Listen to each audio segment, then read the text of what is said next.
Welcome back, guys. I'm your trainer, Tommy Rivs. We are here on the beach right below the ancient city of Essaouira here in the country of Morocco. This is workout number 29. This is what we've been working this entire time for. We're gonna go 30 minutes of running uninterrupted. We're gonna start out with a 2-minute walk, do our 30-minute interval, and then do another 2-minute walk as a cool down. Let's go, guys. Nice and easy. Okay, so right out in front of me, we have the Atlantic Ocean. We've come down from Marrakesh. Remember, we were at the foothills of the Atlas Mountains. We worked our way down into the Berber villages that were situated outside of Marrakesh. We're down at the Atlantic Ocean, right outside Essaouira. So this city, there's so much history, guys. I'm gonna try to explain a little bit about it, but it's gonna be a short, condensed history. So I apologize to any of those in the ancient past who don't get mentioned. There's a lot of people, lots of cultures, a lot of stuff going on.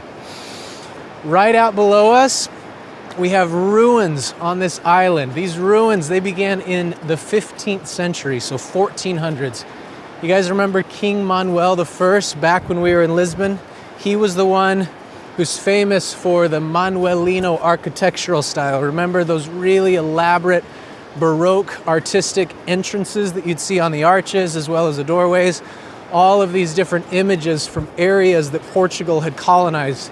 The flowers, the opium, poppies, the elephants, the corn, the peacocks, all of these different representations of how far that Portuguese Empire had expanded throughout the world.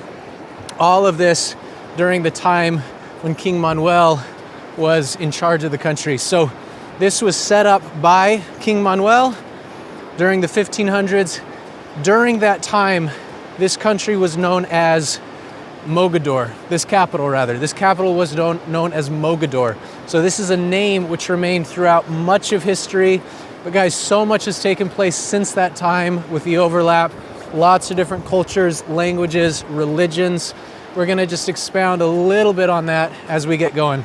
So we're gonna go in 3, 2, 1. Here we go, guys.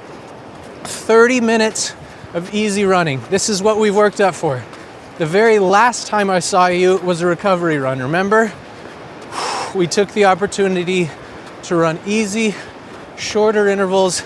This allows our body to recover from the work that we do and prime our systems and structures for these growth sessions that we're doing. This is our final growth session, guys. Tomorrow, we're gonna finish up this entire 6-week program with another recovery or foundation workout. But today, we're just gonna settle into this pace, run nice and easy, and work our way up into this ancient city of Essaouira. So guys, as we do this, I've mentioned this a few times, but I want you to think about how far you've come throughout this entire process. Think about the very beginning when we started 6 weeks ago. Think about the changes, the improvements that you've noticed in your lifestyle, your habits, maybe components of your character that you've wanted to improve or change. Think about all of this. Think about the successes and also the failures that you've had. Guys, failures, repeated failures. This is one of my favorite quotes from C.S. Lewis, actually. He said, repeated failures can become signposts on our pathway towards success. So failures, we need to see them as opportunities to learn rather than simply situations where we're unsuccessful. We just continue dot to dot to dot, failure after failure after failure, with success intermixed throughout there. And that's the pathway, guys. That's the pathway to achieving anything that we want to achieve, just over and over and over. So if there are areas of this workout series, this entire 6-week series, that you found were difficult for you, areas where you wish you'd done better, guys, there's no problem in going back, starting at the beginning and continuing again, improving the second time around. Everything will change. Although it's the same type of program that we've had from the beginning, you're a different person. Our bodies are constantly adapting, evolving, strengthening. New tissue is laid down, old tissue is taken up. We become stronger and more powerful through this entire process, guys. Okay, let's find that rhythm, that familiar rhythm in our breathing that coincides with our stride rate, whatever that is, whether it's one exhale every time, say your right leg hits the ground, or if it's an exhale every other time, whatever that unique pattern is for yourself. So guys, when this was Mogador, when this was known as Mogador, this city, this was again when Manuel I set up this important hub as an area that the Portuguese could stop as they expanded further south down the African continent. So lots of different civilizations since then have tried to set up and create strongholds in this area. So the French created a protectorate.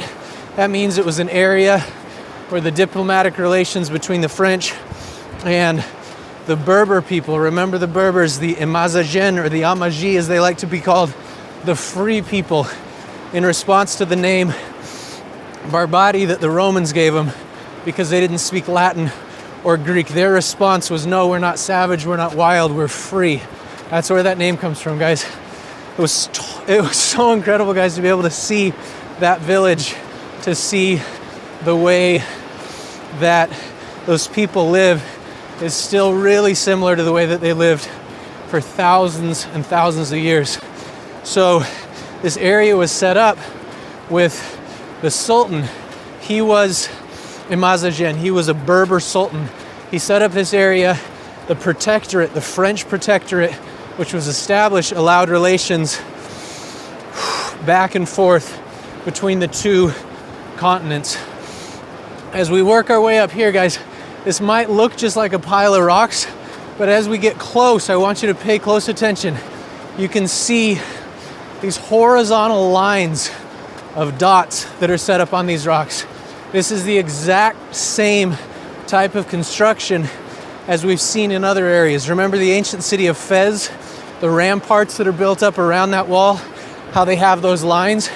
Remember I mentioned this isn't traditional concrete. This is a specific building style, which as the climate changes, the temperatures change between winter and summer, there's an expansion and a decrease that takes place, and these holes are put in place so that the walls can literally breathe. So that's what we see, those horizontal lines. As we work our way around here, I'm gonna try to not get too wet on our feet. But look at this, guys. Right up here, you can see that horizontal column that works its way around over the top. All of this is the ancient ruins from a palace that was built here. Remember, beginning back in the late 1400s. There's an island right back behind. This island is strategic because what it did is it allowed ships to come in to the harbor. It protected the harbor from waves as well as wind, so it became a natural water break or wave break where the ships could come in. Okay, nice and easy. Again, find that rhythm. So this island, the significance beyond just that natural protection that it provided for the city of Mogador, another component is that on this island were lots of different shellfish, specifically the shellfish known as purpura, P-U-R-P-U-R-A.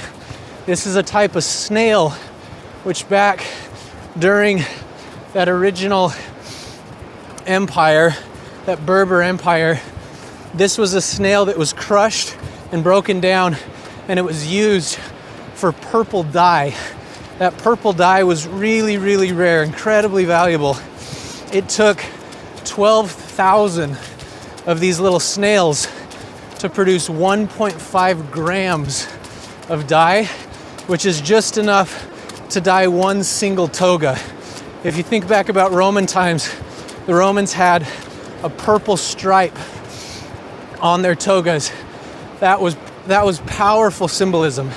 So the color purple for lots of different religions and throughout different historical periods has had very, very powerful symbolism. So we've talked about symbolism in this area, the combination of these three different major world religions, which we find symbols throughout this entire area: Islam, Judaism, and Christianity. All of these coming back from the same original patriarch, the same original father, Abraham, through Isaac and through Ishmael. So within Judaism, purple has always been a powerful, powerful symbol. This comes because of the symbolism between red as well as blue. So red, spiritually, that color, it represents sin, it represents man, it represents carnality. Whereas blue, remember blue, even in the Islamic traditions, represents the heavens, it represents the cosmos. Remember the minarets? The minarets are known literally in Arabic as the place of light. So light comes down, that combination of the blue and the white, we'll see some of that when we get down into this village. The blue and the white represent the cosmos. So it's the light with the sky as the backdrop. It's that same color pattern that we see with the Taj Mahal.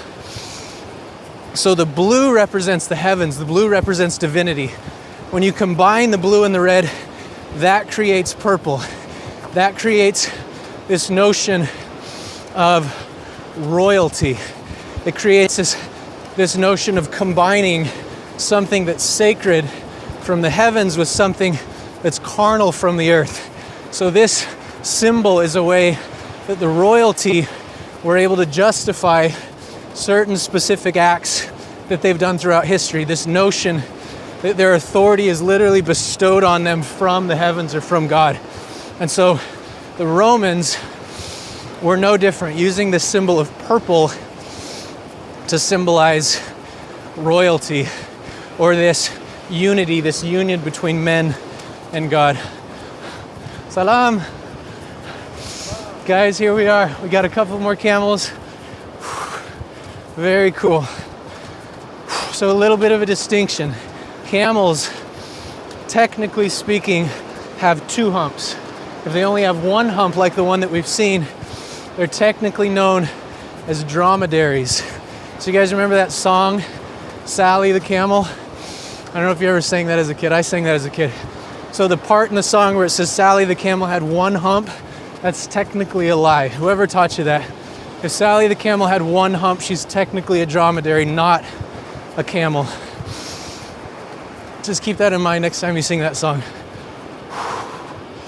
All right, so back to purple. So the purple, during that time period, a lot of that purple came from this dye, which was created and processed from the snails on this island and around the rocky areas of this city, and they were sent out throughout a lot of the different empires and civilizations, all of that originating here. Okay guys, we're just over 11 minutes into this 30-minute run, so nothing changes. We're gonna keep things light, easy. That intensity should be no more than 77% of our max heart rate. So again, the way we calculate that for light intensity, the number 220, subtract our age and multiply that by 0.77. That gives us our upper limit that we don't want to go over for this program. I know we've just barely scratched the surface about physiology, exercise physiology, some of these broader concepts, but guys, this continues. So after this program, there's lots and lots of other programs that would fit seamlessly as a transition. So after we finish this isn't the goal. This is a new beginning. You guys remember, we've talked about this quite a bit, the powerful symbolism that exists between the symbols in this area. The six-sided star, which today represents Judaism, so that Star of David. The eight-sided star, which is known within the Hebrew tradition as the seal or the shield of Melchizedek. That represents the high priest Melchizedek from the Old Testament. He was the high priest of the city of Salem. Salem meaning peace. That's the same word, guys, as shalom in Hebrew, which means peace, and salam, which means peace in Arabic. Remember the 8 sides. The 8 sides represent a new beginning. 7 is very important within these 3 religions, that symbolism, the time period in which the earth was created, according to those traditions. So 8 is a beginning. The number 8 is a beginning, but it's a new beginning. So as we finish this program, think of that as not the end of this. Think of it as a new beginning, a new birth, a renaissance, an opportunity to start brand new and continue. So this is the building block.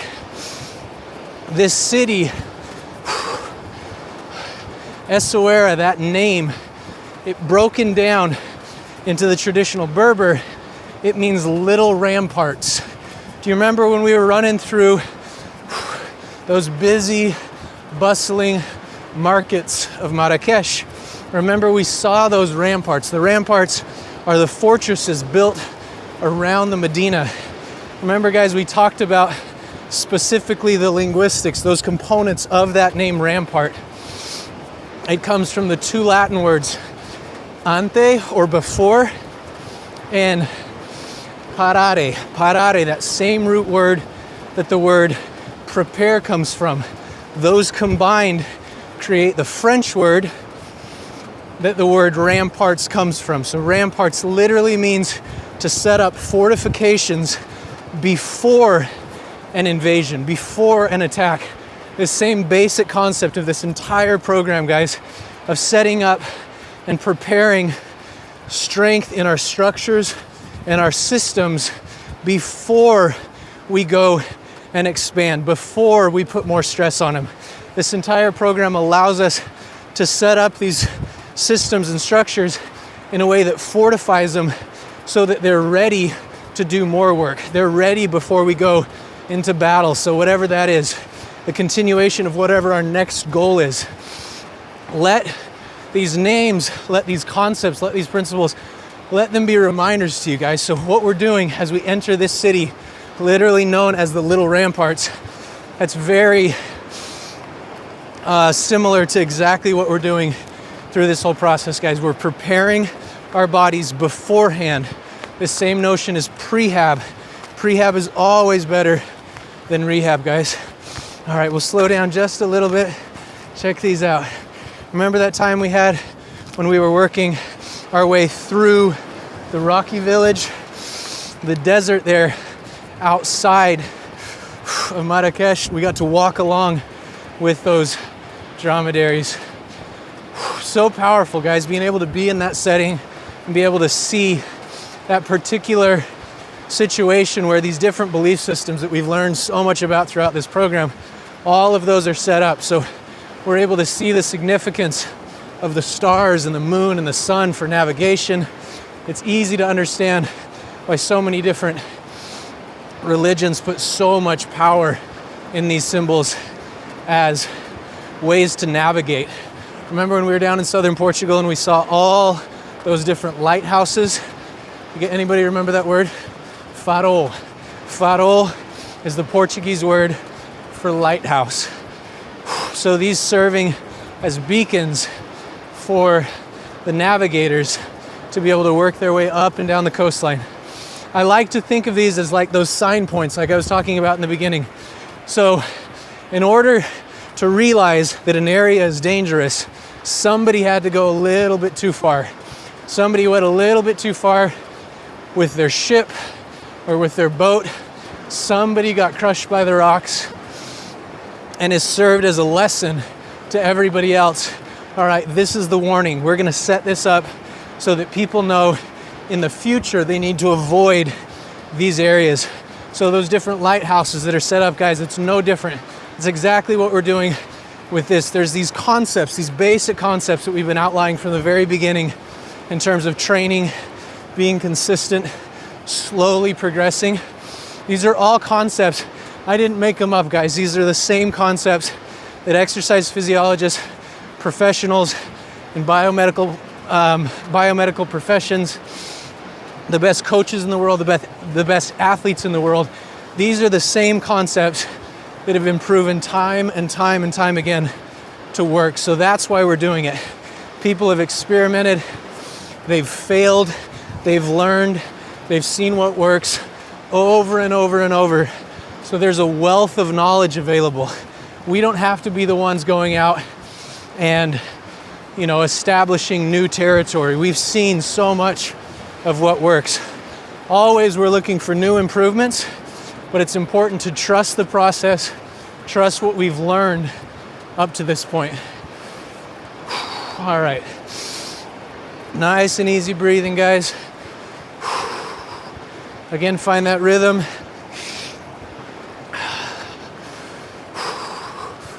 So this is an area where the wind comes in incredibly strong off the Atlantic coast. This in Morocco is known as the Moroccan Windy City. Because of that, this time of year, specifically as we're going into winter, as these winds come in strong, this is an area where people come from all over the world to windsurf, to kite surf. This city is a combination of ancient history, ancient cultures, belief systems, which have been around for thousands of years, but then this clashes with the culture that exists on the ocean. So things are laid back. You can see we're dressing a little bit less conservative than when we were in some of the other areas which are regarded and revered as more sacred. Beach culture is fully embraced out here. So we'll see that, guys, as we get closer into the village, we're able to actually see this city. We'll see the combination of all of that. So many sights, guys. So many sights, sounds, smells. This is an area, as we get in close to the harbor, where fishmongers, people that make a living by the sea, whether by preparing boats, constructing boats, or living off of the animals that come in. So the different shells and mollusks and fish, all of this is processed right there, right by the harbor. The smells, guys, it's so strong. This combination of mechanical smells, the different lacquer, the different substances that are used to prepare the wooden boats. You guys will be able to see them. We'll get really close. Those combined with all of the different fish and shellfish that are brought in daily, they're processed. They're literally broken down right there as they harvest them from the sea. So you got a combination of the smells that come from seafood being out in the open air, as well as all of the different birds that come in to try and grab some of these fish while the fishmongers aren't looking. It's a pretty incredible sight, guys. Very soon, just within a couple of minutes, the mood here, everything is going to change dramatically as we work our way into the city. When we get there, there's so much going on all at once. So I want to just prepare you guys. Much of the city that we see today, the fortresses, the palaces, these were built in the 18th century. So in the 1700s, the Sultan here, he commissioned a French designer and architect to come in and build a new city. So a lot of the designs, both the symbolic designs with the colors as well as the styles, a lot of this comes from European influence.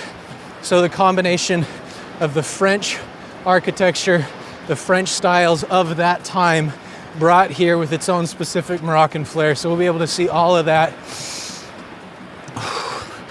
We'll also see, guys, lots of different periods of time are represented through the different architecture. So the round arches that we see, remember these are Roman arches. Roman arches are the smooth, round arches. There's another type of arch which we saw very early, guys, when we were in Lisboa, remember the capital there of Portugal. The cathedral there, known as Se, S-E with the accent mark, remember? Representing the heavens. This cathedral had powerful Gothic architecture. So the Gothic arches come up and they come to a point. Typically you'll just see a single side of that, but what that is, that point, it's actually a powerful symbol in this part of the world. It's known, based off of its Latin roots, as Vesica Pisces. So Vesica Pisces literally means a fish bladder, but what that is it's in reference to the type of air bladder that a fish has in its system to regulate its buoyancy in the water, which is two different circles which combine. As these circles combine, the center of the circle is laid out by the outer edge of the other circle. So it creates a shape which has been used commonly to represent even Christianity to this day. You remember the fish. A lot of times you'll see those fish which represent Jesus or represents Christianity. That fish, if you were to expand those circles, it was two separate circles which come together. So these Gothic arches, remember Gothic arches came from tribes in Germany. These Germanic tribes, many of them were Christian tribes. They actually were Aryan. So the term Aryan, a lot of times it's misconstrued in the way that it's represented in media is very different than what it meant throughout history. So Aryan simply used to mean somebody who followed Arius. Arius was a religious leader at the time who taught a little bit different view of Christianity in terms of the way that they saw the Trinity, the Godhead as it's called sometimes, the difference between the Father, the Son, and the Holy Spirit. So he taught a different version of that. That's why the people who followed him were originally known as Aryans. The rest of history gets a lot more complicated, but originally that term comes from that. The Germanic tribes that came down were Christian tribes because they were Germanic, specifically the Visigoths that we saw in Portugal, in Lisbon. The representation that we see from those Gothic arches is that symbol, those two circles that come together. And when you see an arch, an archway going into a building or through a gate that comes up to a point, it's that symbol. It represents two different spheres. So as these spheres intersect, it's that same concept as purple. So one sphere represents the heavens or represents God, the other sphere represents man. So the combination of that intersecting section is the area where life is created, where the heavens and the earth combine, where the powers of God and the powers of man mix. This has powerful symbolism in terms of birth, in terms of entering a world. You'll see that throughout all different Gothic art representations. All right, guys, so we're coming in to the main village out here on the point where we meet the harbor. So what we're gonna do is work our way in, and then guys, I want you to see these structures that are laid out, just like I talked about. We're gonna walk through or run through these Roman arches. You'll be able to see what I meant, the round tops. Notice that these are different than the pointed arches. Here we go. Guys, we're almost there. We're 26 and a half minutes into this. So we've got just a little more than 3 minutes. Here we go. And guys, things are gonna start to get bustly. Things get very busy in this area. So here we go. Let's turn. We'll take a quick view of all of this through these Roman arches into the center. Guys, here you can view those ramparts, exactly what I talked about. Fortifications prepared beforehand in the event of an invasion.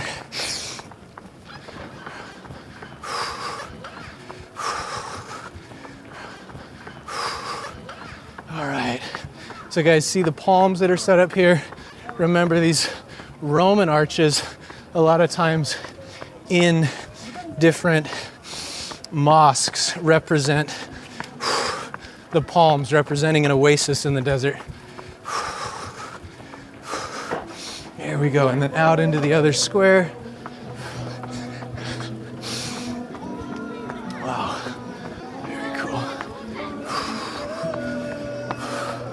All right, guys, so we're gonna work our way back now towards the sea. Before we get there, guys, this is gonna become a bustling area with lots going on. So just to give you a little context, if you are a Game of Thrones fan, this is the area where some of the scenes from Game of Thrones was actually shot. So the scene where Daenerys or Khaleesi comes in and buys the army of the Unsullied, that was this area, this same market. So look for anything familiar that you might notice. We'll be able to see the cannons which are represented. So much going on. We got some running fence, guys. All right, here we go. Guys, we got 90 more seconds, just under 90 seconds as we come in here. All right, things are about to get really strong. This is another assault of the senses. So you can see the different fishmongers that have set up, selling the daily catch. All of the boats in Morocco are created in this area and they're sent out. Even some boats up into Europe are built in this area. You can see that a lot of this is done from the same traditional building styles that existed for thousands of years. So using wood, preparing that wood. Here we can see, guys, where these nets are laid out. You can see people untangling as well as repairing these nets. All right, let's go down into the belly of it. Here we go, guys. We've got 25 more seconds. Stay nice and tall. Here we go. Nice and easy. We'll work our way through. Guys, look at this boat that's being repaired. So these huge wooden slabs being prepared, set up. This thing is dry docked right now so that they can do this. But once they get this fixed, it'll be sent right back out to sea. Guys, we're gonna stop in 3, 2, 1, and relax. Whew, man. Excellent work. Guys, we did it 30 minutes of uninterrupted running. It's hard to say. This is what we've been working for this entire time. So what I want us to do is take 2 minutes of easy cool down. So we're just gonna walk and we're gonna explore this area. Guys, we can see that view, that area that I talked about. So that's where the scenes from Game of Thrones was shot. We're gonna work our way down around these different fishmongers. Guys, the smells here, just like I mentioned, they're so strong. You can see the daily catches laid out.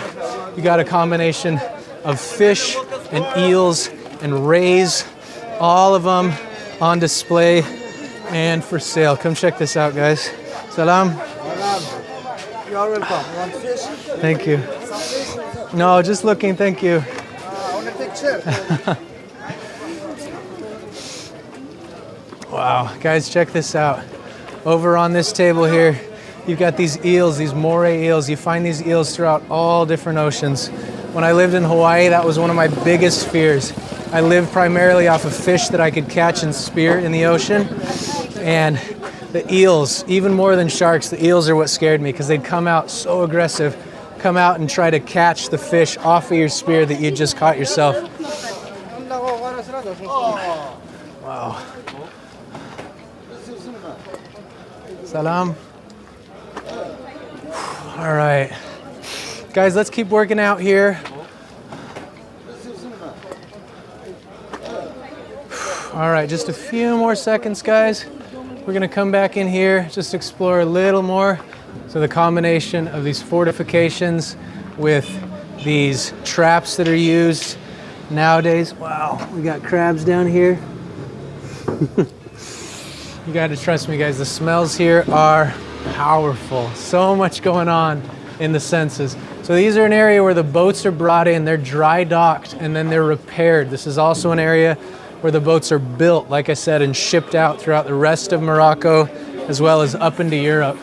Very cool, guys. If you look close, you can see where all of this is actually wood. So it's wood that's been treated, and then there's a final coating put out on the outside. This red right here, that's what that is. That's the coating to keep this watertight. All right. Very cool, guys. Such an amazing combination of cultures. So this is honestly beyond anything that we've seen up to this point. So this culmination of lifestyles, cultures, people, belief systems, all of this coming together and represented literally just right here behind me. It's so incredible. Guys, I'm honored to be able to have shared this experience with you. We've still got one more. Come back, make sure, guys, this is gonna be incredible. We've got our final workout of the series, but give yourselves a round of applause, guys. You should feel very proud for making it through this workout. 30 minutes of uninterrupted running. Coming at you guys from Morocco. I'm your trainer, Tommy Rivs. I'll see you guys soon.